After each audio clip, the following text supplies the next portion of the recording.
It is very often that we see these days hair transplant results being posted on various social media platforms by the hundreds. The results often are so amazing that they leave us with a sense of bewilderment, amazement and delight. I too have a lot of results on my channel. If you have the time, you can go through it. And now I'm so tired of posting results because results do not tell the whole story. There is more to hair transplant than only showcasing results. And like in this patient, a young Indian male who for his grade 3 baldness underwent an Anagen Q procedure with us around 8 months back.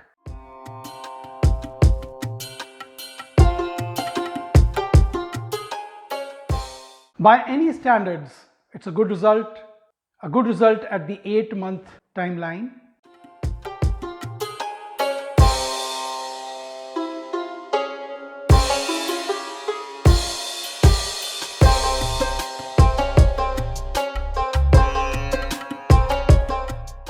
Though we often are curious to see the results of a clinic, the hair transplant results, the hairline, the coverage, the crown, we do not often insist to see the scalp donor, the donor which made it all possible. We do not get the information of whether this donor was over-harvested and whether the results, the amazing results that you see, are with all the grafts that the patient had. What is the integrity of the scalp donor? Can future sessions be contemplated as his baldness progresses? We often miss the wood for the trees. We fail to comprehend the larger picture. What makes a hair transplant last a lifetime? For a short-term gain, are we ready to barter our long-term happiness? So much attention to the recipient area, so less consideration for the scalp donor. This is unbelievable. Unbelievable because it is the scalp donor which is the touchstone for assessing long-term happiness with results after hair transplant.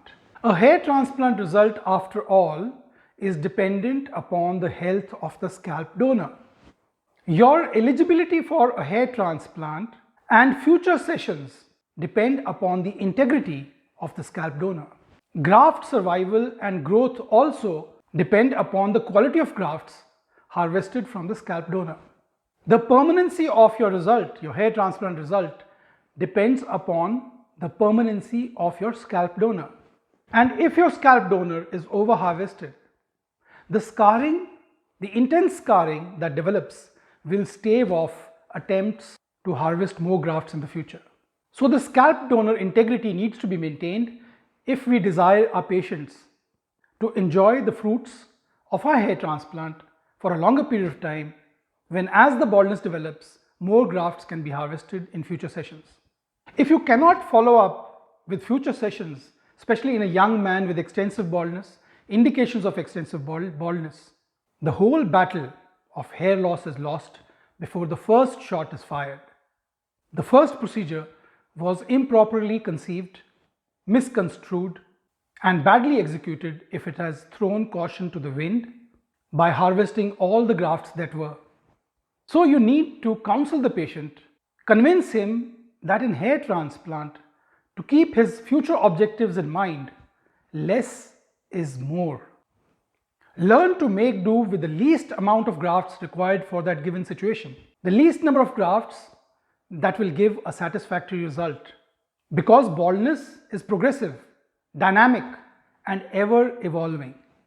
Never kill the hen that lays golden eggs.